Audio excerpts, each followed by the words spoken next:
February 24th, 2023. A Friday morning in Herndon, Virginia, a quiet neighborhood, about 20 miles west of Washington, D.C. Then a 911 call shattered the silence of that morning. "Someone's here." "I shot him. He stabbed my wife. There are multiple wounds on her neck." "What do I do?" That was the voice of Christine Banfield, a former investigator for the Internal Revenue Service. A man now kneeling beside his wife, in an upstairs bedroom, both hands pressed hard against her wounds, covered in blood. The woman on the floor was Christine Banfield, 37 years old, a pediatric ICU nurse, a mother. And beside her, a man named Joseph Ryan, 39 years old, a complete stranger, shot twice. When police walked into that house, nothing added up. The scene inside that bedroom completely contradicted everything Brendan had just told them. So, what really happened in that upstairs bedroom on that quiet Friday morning? Christine Banfield was 37 years old. She was the kind of nurse patients remembered long after they left the hospital. Not because of what she said, but because of the way she listened. She worked in the pediatric ICU, caring for the sickest children, the ones fighting the hardest battles. In 2020, the hospital honored her with the Daisy Award, an award based entirely on praise from patients themselves. Christine had a 4-year-old daughter, and that little girl was her entire world. Joseph Ryan was 39 years old. He lived in Springfield, Virginia. Those who knew him described him as kind, someone who always stood up for the people who couldn't stand up for themselves. He had no connection whatsoever to the Banfield family. None. And then there was Brendan Banfield, 40 years old, Christine's husband, confident, charismatic, a former federal investigator for the Internal Revenue Service. From the outside, this looked like an ordinary family in a safe neighborhood in Virginia. But behind the front door of that house, the story was something else entirely. Brendan and Christine had been together for nearly 20 years, married for 12. At the time, it all fell apart. From the outside, they had everything an American middle-class family could want. A comfortable home in the suburbs of Virginia, 2 stable careers, a little girl they adored. But inside that marriage, nothing was what it seemed. Brendan admitted in court that he had cheated on Christine multiple times throughout their marriage, with multiple women. Christine knew about some of it. According to Brendan, they had an arrangement, one he described as something that worked for both of them. In August 2022, Brendan began a relationship with Juliana Perez Magalhães, a young Brazilian au pair living inside their own home. Brendan told Juliana he wanted to marry her. He wanted to have children with her, but divorcing Christine meant losing money, losing control of their assets, losing custody of his daughter. And that was something Brendan Banfield could not accept. So a plan began to take shape. Fall of 2022, Brendan began to move. Using Christine's own laptop, he created a fake profile on a website called FETLIFE.com under the name Anastasia9. Brendan and Juliana then made contact with Joseph Ryan through an encrypted messaging app called Telegram. Ryan believed he was talking to Christine, a wife who was personally inviting him over. He had no idea who was really behind those messages. Not one clue. January 28th, 2023. Just 1 month before it all happened, Brendan purchased a firearm and handed it to Juliana. In the weeks that followed, he took her to a shooting range, and he trained her. Every piece was now in place. And on the morning of February 24th, 2023, the plan was set in motion. Juliana brought Brendan and Christine's 4-year-old daughter down to the basement. She set up a tablet for the little girl, and she closed the door.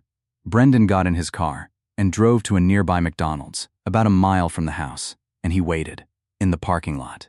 Joseph Ryan drove to 13200 Stablebrook Way. He walked in through the front door that had been left unlocked for him, and he made his way upstairs to the bedroom. He believed he was there for a meeting that had been arranged in advance. He had no idea what was waiting for him. Juliana made the call. Brendan left McDonald's. He drove home, and he went straight upstairs. Based on evidence presented at trial, what happened next in that bedroom had been planned For months, neither Christine nor Joseph Ryan had any way out. Christine Banfield, the woman who had spent her entire career keeping the sickest children alive, took her last breath in her own bedroom. Juliana Perez Magalhães called 911 that morning, but not just once, 3 times. The first call, she dialed and hung up within seconds. The second call, silence. Then she hung up again. It wasn't until the third call that the emergency line finally stayed connected. And in that call, a male voice came on, Brendan Banfield. Emergency units were immediately dispatched to 13200 Stable Brookway, Herndon, Virginia. Police arrived within minutes. They found Brendan Banfield in the upstairs bedroom, kneeling beside Christine, both hands pressed against the wounds on her neck, covered in blood. On the surface, he looked like a desperate husband trying to save his wife. Joseph Ryan lay motionless on a dog bed in the corner of the room. Christine was rushed to the ambulance immediately, but as investigators began to process the scene, they knew almost instantly something was very wrong. Brendan's claim of a home invasion had no physical evidence to support it. None. And the blood on Joseph Ryan's body was not the result of a struggle. It had dripped down from above onto a body that was already still. Christine Banfield was pronounced dead at the hospital. Shortly after she arrived, the autopsy results erased every word of Brendan's story. According to the medical examiner, both Christine and Joseph Ryan were victims of a deliberate attack. Prosecutors would later confirm in court that what happened in that bedroom could not have been the result of a spontaneous struggle, not under any circumstances. The official ruling: homicide. That same day, Brendan Banfield was asked to come in to Fairfax County Police Department headquarters. At Fairfax County Police Department headquarters, Brendan Banfield and Juliana Perez Magalhães sat down with investigators, one after the other. Brendan told his story smoothly. He said he was on his way to a meeting with his supervisor when he stopped at McDonald's. He said Juliana called him to report an unfamiliar SUV parked outside the house. He said he drove home, went upstairs with his gun in hand, and found Christine being attacked. I was completely panicked. I don't think I've ever been that panicked in my entire life. And then he stopped talking. He refused to provide any further statement. Juliana also gave her account to police at the scene, all of it captured on body camera footage. She said she was getting ready to take the little girl out when she noticed the unfamiliar SUV. She called Brendan. They went upstairs together and found Christine being attacked by a man with a knife. But investigators were not convinced by either account. One question kept coming back.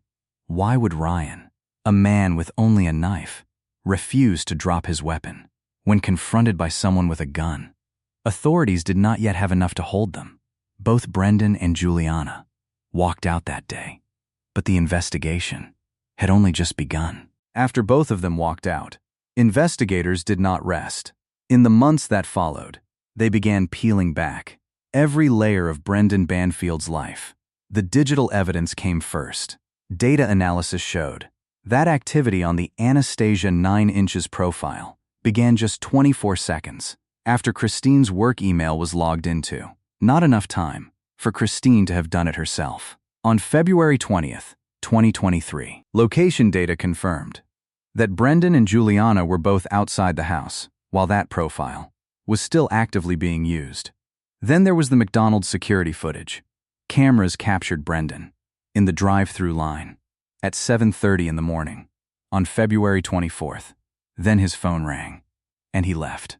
At the exact moment, Joseph Ryan walked into that house, and then Brendan's story collapsed entirely. His supervisor confirmed it to investigators. There was no meeting scheduled that day, not one.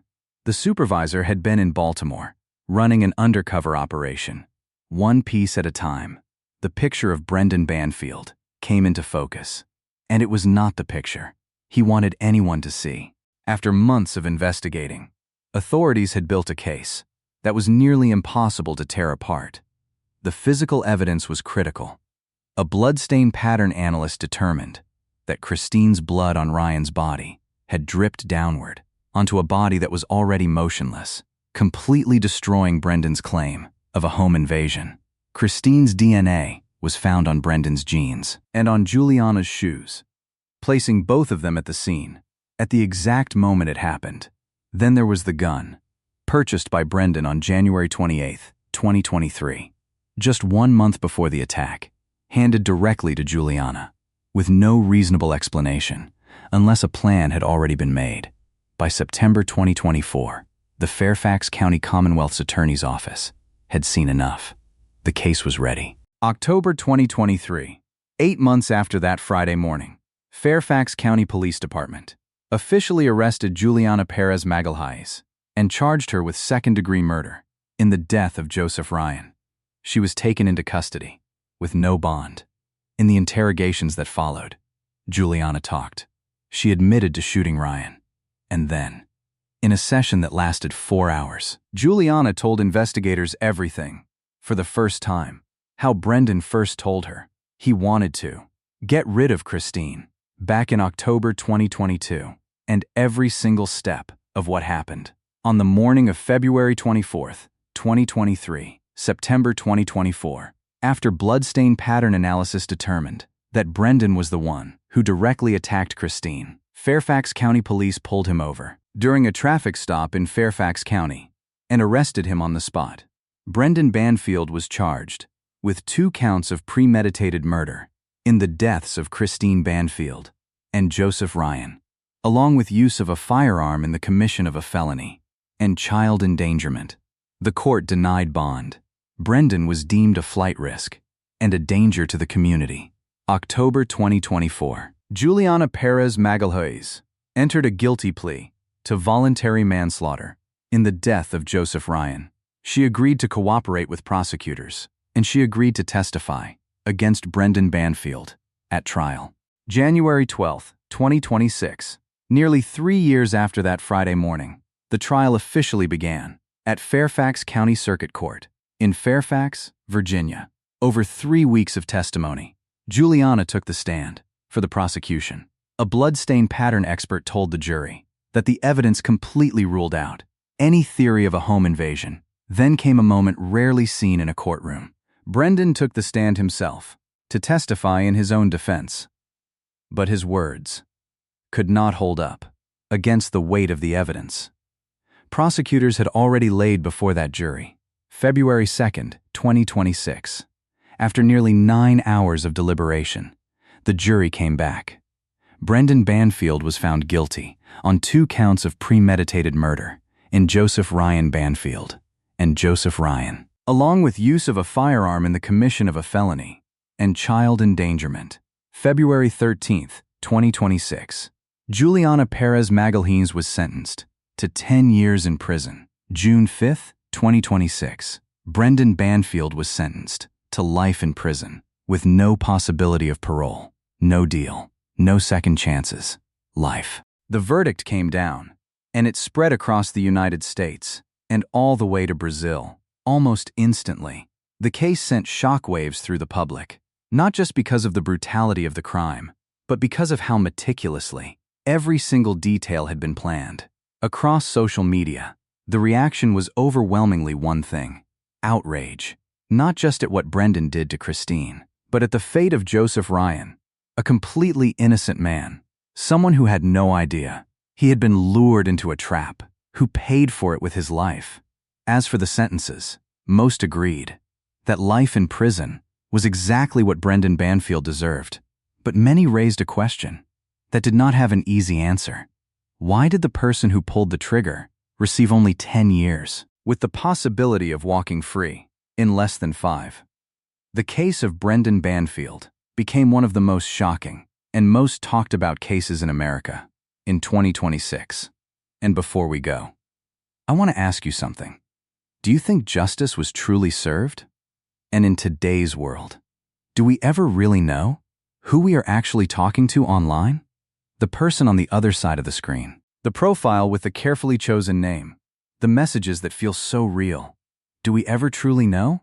Leave your thoughts in the comments below. I read every single one. This case is not just the story of Christine Banfield and Joseph Ryan. It is a warning for all of us. Lesson 1. Control is not love. Brendan did not kill his wife out of love. He killed her because he could not afford to lose control. The money, the custody of his daughter, the power.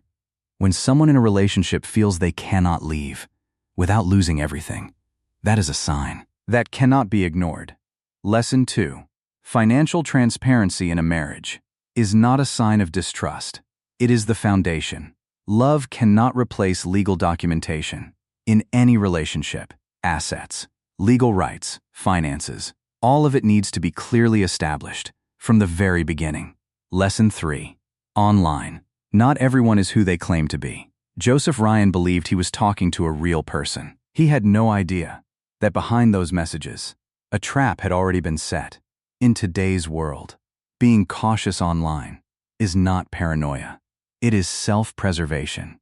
And finally, do not stay silent when something feels wrong. Talk to someone you trust, a family member, a friend, the authorities. Before it is too late, remember their names: Christine Banfield, Joseph Ryan.